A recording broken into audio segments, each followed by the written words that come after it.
So very welcome, Mr. Toby Lanzer. You are the Deputy Special Representative of the Secretary General of United Nations and the mission to South Sudan. You're also the resident coordinator, the humanitarian coordinator, as well as the resident representative of UNDP. So my first question is about the situation in South Sudan in relation to humanitarian issues. We know that there is a lot of refugees as well as returnees from Sudan. So how do you look upon the present situation for poor people in South Sudan? Thank you very much. I think on balance, I would say that the situation in the Republic of South Sudan is often a little bit better than you might read about, or that you might hear about, or that you might expect. Having said that, there's absolutely no question that the humanitarian situation is very, very serious. We're currently facing a situation where we're entering what is known as the dry season. The rains have come to an end for this year.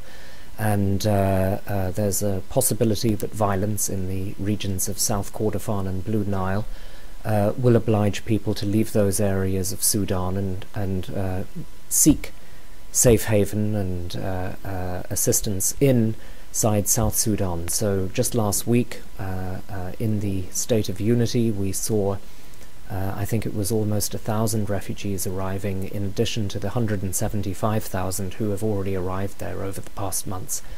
We foresee that in the coming 6 to 9 months that number could double. We could be up to 350,000 refugees from Sudan inside South Sudan, and they obviously need urgent assistance and protection, and UNHCR and its NGO partners are working very, very hard on this. There are other issues in the humanitarian situation which I think challenge us quite a lot. Food insecurity is certainly one.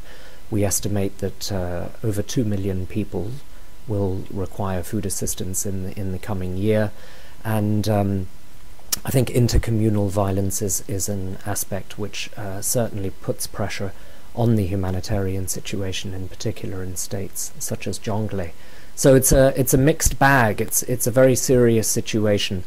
But as somebody said to me recently, you know, what's the single biggest humanitarian challenge in South Sudan? And I said, well, it's development, because it's the lack of development, it's the lack of the state's ability to care for its own people that really puts people under the most pressure. And I think that one of the things where the international community can contribute so very much in the coming months and years is to help build that state apparatus and capacity to provide an environment where people are not only cared for, but where they can also thrive. Sweden, and including Sida, has been one of the supporters of South Sudan, both in the humanitarian area as well as in development. And of course, with the new situation, when the two countries, Sudan and South Sudan, has signed the 4 agreements in Addis Ababa on how to work together, the question is, what could the international community, and specifically Sweden, do to promote development for poor people in South Sudan? Well, I think recent developments in Addis Ababa, as you said, are very promising. In particular, the fact that oil should start flowing again, and this will increase the government's revenue. And I think the government is taking a very serious look at how to use its revenue in the best way possible, not only in terms of investment, but also in terms of saving and possibly building up a sovereign wealth fund, which will help protect the government's ability to cater for the needs of the people in the future. But some of the key priorities, without any question, are in the areas of maternal health, education, where the situation is almost as dire as maternal health statistics. You know, we have only 44% net enrollment in primary school. We have most teachers in South Sudan who have not had access to secondary school or formal teacher training themselves. Very, very difficult situation, and I do feel that if we don't all collectively invest, in Sida in particular, invest in primary and secondary education and in teacher training initiatives, all of the other areas where we want to make progress, public financial management, human rights, governance, constitutional review. Those sorts of efforts will certainly be hampered if the population isn't as able as it could be. And therefore education is very important. But the other one, I think a development priority without any question will be public financial management and ensuring that the finance ministry and all of the line ministries are able to maximize the use of the public monies that are available and that come mostly, almost entirely from oil revenue. And there are opportunities there, and I think that this is the sort of a state, the Republic of South Sudan, where Sida really needs to engage in a very, very constructive and on a fairly large scale, I would suggest. It's in fragile states where I believe the real work is to be done. That's why I've chosen to go and work there. And I think that, of course, there are risks involved. That's the nature of working in a fragile state. But as we saw in the case of East Timor, in 10 years of independence, East Timor made fantastic progress in many, many areas, and I really believe that South Sudan has every opportunity to do likewise, if indeed the international community accompanies South Sudan and continues to do so. So I think that there are good opportunities for Sida and others to engage.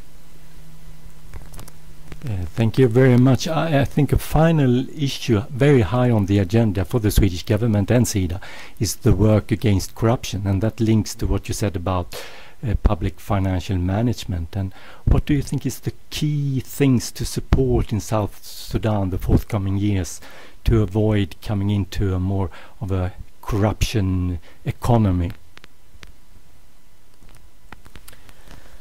Well, I think anything that Sweden and other donors can do to enable what is a new state and a fledgling state to understand how resources can be maximized, how one can make the best use, how to plan, how to monitor, how to have evidence and statistics as the basis for action. Just last week, for example, I was at the National Bureau for Statistics, and I saw a very dedicated group of people there working and creating a body of data that will enable people better plan, to better measure results of work, wherever that work is taking place, but also the sorts of things in which the United Nations Development Programme is engaged, embedding expertise from Kenya, from Uganda, from Ethiopia, and from other countries in the region, inside the state governments, both inside the ministries of finance,